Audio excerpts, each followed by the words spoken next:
today is the Sharing Economy, Toronto Innovations. I'm your moderator today, and as such I promise to be brief and be gone, and your panelists promise to be brilliant. My name is Simon.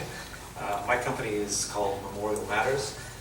We're an online memorial site where people can go online and pay their respectful tribute for a loved one, where you can upload photographs, videos, you can light virtual candles, you can send virtual flowers. The site itself actually sends you a yearly reminder a week before the anniversary of someone's passing.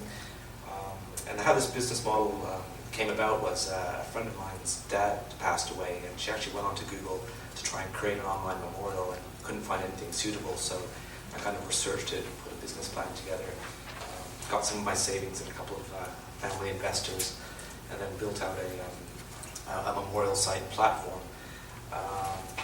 We've had a lot of traction. We also work with funeral homes in the Toronto area, where we build our software into the back end of their offering, and then they offer it to their clients as part of their package. And we've also recently launched a pets version of the site called Memorial Pets. And that came about because people kept putting dogs on the human site.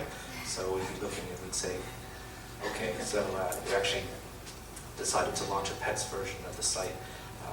And I came up with the slogan, "Fish are free." Do you have a goldfish? It's actually a subscription-based model, so the whole system and platform is actually advertising free. We kind of originally looked at, having some sort of revenue driver from advertising, but our research basically said that, it's a respectful area, so advertising is not appropriate. And the sites are shared across the world, and the idea is to collect the stories of the essence of somebody's life for future generations to enjoy. So one of the first memorials, my dad actually put together a long memorial for my granddad George, who I never knew.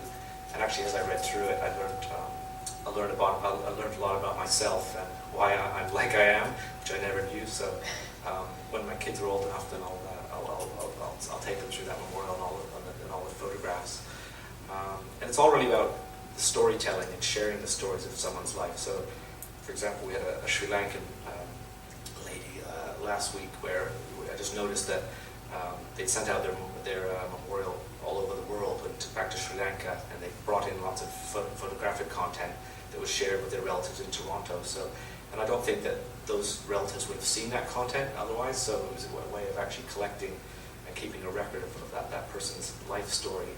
And then when the content comes in, for example, the photography, it's designed from beginning to end, show the story of someone's life over time on a visual basis, and then also people can write memories. And in terms of social media, it's kind of a platform in itself. People will share the memorial through the different social media platforms in order to gather in content. And I'm trying to work on something where Facebook RIPs, some of the content could be brought over and actually create a respectful memorial on our platform. I was just thinking the other day about, by definition, the billion users on Facebook will all be memorials one day, so that content needs to go somewhere. And I know Facebook has an RIP, a memorial type component to it, but the whole thing wasn't designed to memorialize people. And originally you'd have a memorial and you'd have all the adverts on the right-hand side. So it's free, so that's what you get. But there's an area where it's kind of like, well, this is actually respectful, and also there's a privacy issue as well. So our platform is you can choose your level of security in terms of making it password protected, just sharing it with friends and family, and also before stuff is posted, it's going to be moderated.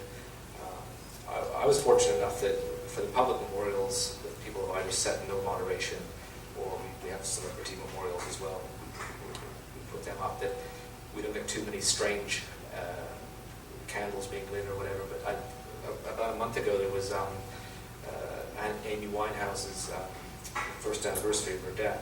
And somebody went on and posted all this horrific stuff that I was kind of like, gee, they've done like 10 or 15 posts of the most grotesque stuff I'd ever, like cutting her head off and all this sort of stuff. Who the hell writes that?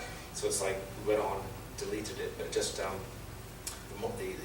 online bereavement areas, there aren't too many crazies just by the definition of you have to be really crazy to do anything there. But security is a big issue, and privacy as well, especially in the growth of the sharing community, the sharing business models. And yeah, so in a nutshell, that's what Memorial Matters is. And yeah, thanks very much. Yeah, that's great. So who will admit that they have ashes of their animal in their house? See, I know.